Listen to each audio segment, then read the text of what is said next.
பல பேர் பல கனவுகளோட ஒரு எக்ஸாம் எழுதுகிறாங்க அப்படின்னா அது குரூப் 4 அப்படின்னு சொல்லலாம். ஏன்னா 11 லட்சம் பேர் வந்து எழுதியிருக்காங்க எக்ஸாமை.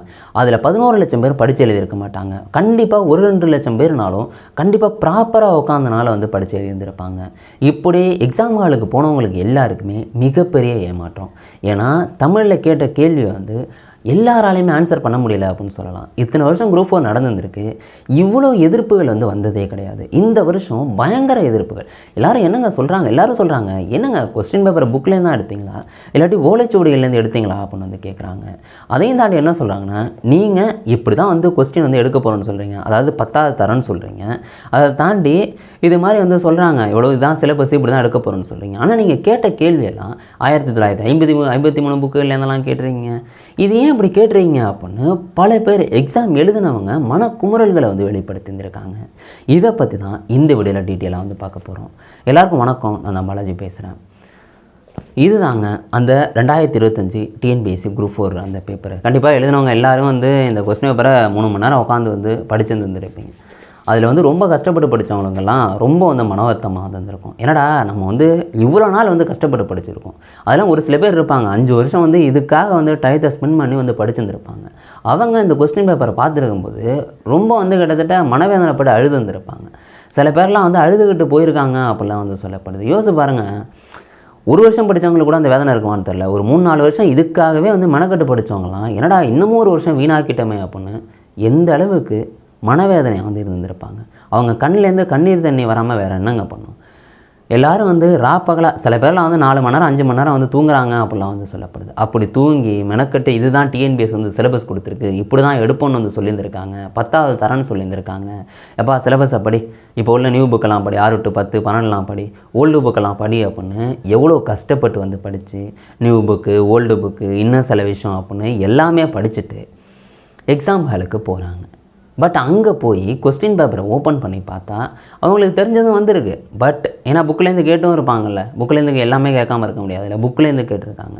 பட் நிறைய விஷயங்கள் வந்து இது மாதிரி எங்கடா இதெல்லாம் நம்ம கேள்வியே பண்ணலையே, நம்ம புத்தகத்தை கிட்டத்தட்ட ஒரு சில வருஷமாக ஃபுல்லாக பரட்டி எடுத்துட்டோம், பட் ஒன்றுமே இல்லையே அப்படிங்கிற வந்து குழப்பமாக இருக்குது, இதெல்லாம் எங்கே இருந்தது அப்படின்னு.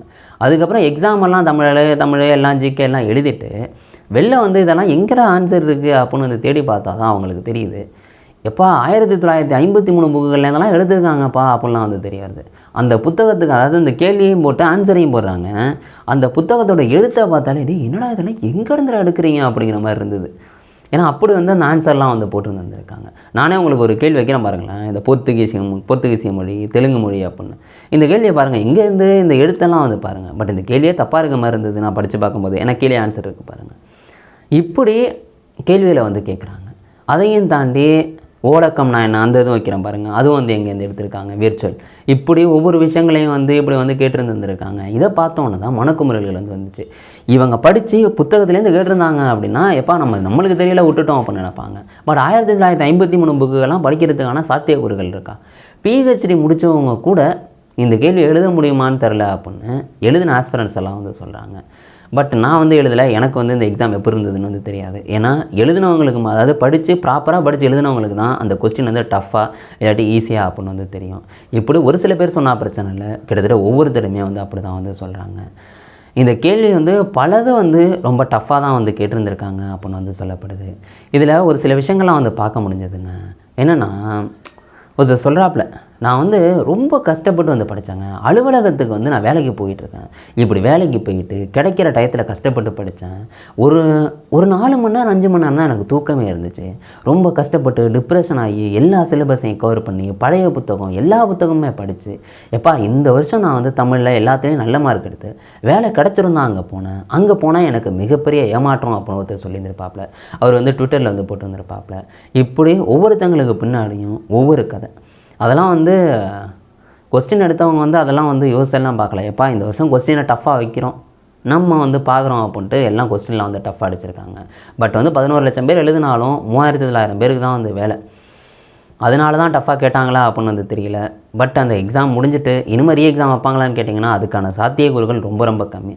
ஏன்னா இனிமேல் கொஸ்டின் எடுத்து அதை பிரிண்ட் பண்ணி இனிமேல் வந்து ஹாலு கிட்டத்தட்ட எல்லாம் ரெடி பண்ணி அதெல்லாம் இப்போதைக்கு அந்த சாத்தியக்கூறுகளே கிடையாது.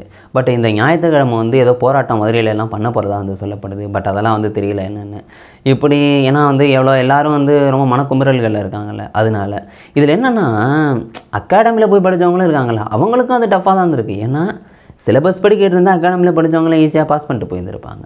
எவ்வளவோ அங்கே காசையும் கொடுத்து அங்கே கோச்சிங்கும் போய் அங்கே கேட்ட கேள்வி வேறு இருந்ததுன்னா எப்படி வந்துருந்துருக்கும்.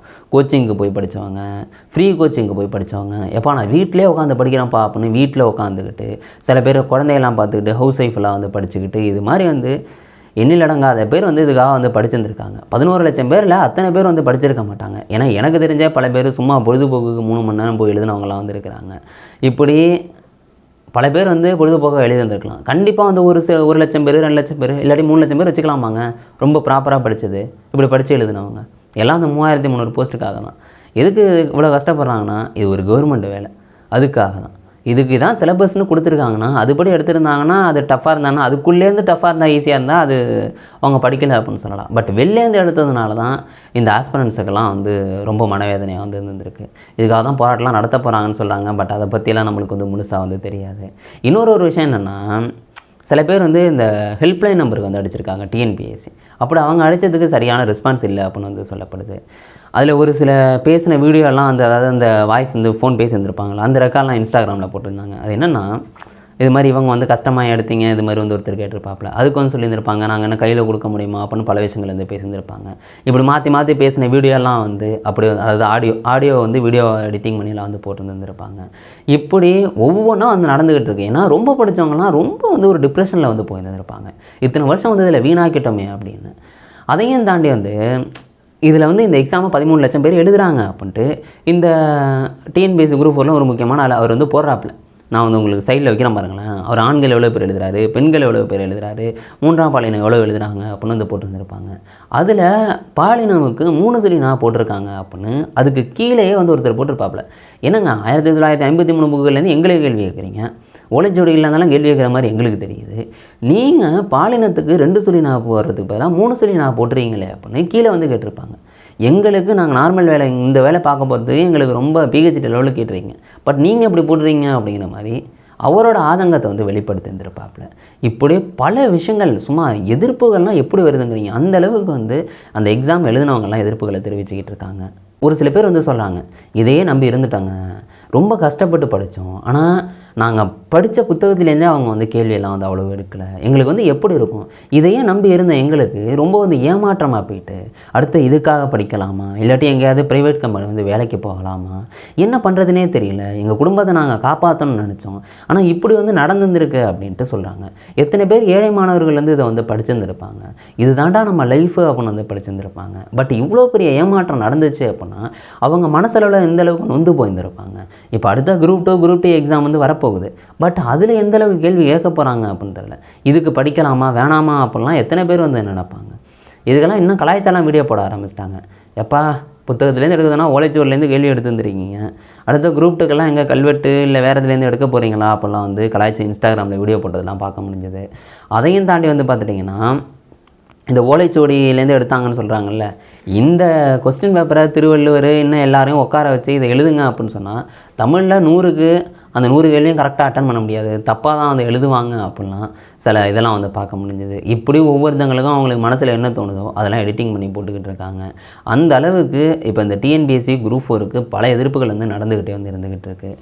இந்த எக்ஸாமை வந்து நான் எழுதலை, நீங்கள் இந்த எக்ஸாம் எழுதுந்தீங்கன்னா உங்களுக்கு இதில் எந்த அளவுக்கு வந்து கஷ்டம் இருந்துச்சு, இதை பற்றி நீங்கள் என்ன நினைக்கிறீங்க, இது வந்து உங்கள் மனசுக்கு என்ன தோணுது, நீங்கள் எக்ஸாம் எழுதிருந்தீங்கன்னா ரொம்ப கஷ்டப்பட்டு படித்து எழுதிருந்தீங்கன்னா உங்களுக்கு வந்து கண்டிப்பாக ரொம்ப மன வருத்தமாக இருந்திருக்கும். உங்களுக்கு என்ன தோணுதோ அதை கீழே கொண்டு வந்துங்க, நான் பார்த்து தெரிஞ்சுக்கிறேன். நாளைக்கு ஒரு வீடியோவில் நான் உங்களை சந்திக்கிறேன். Bye guys.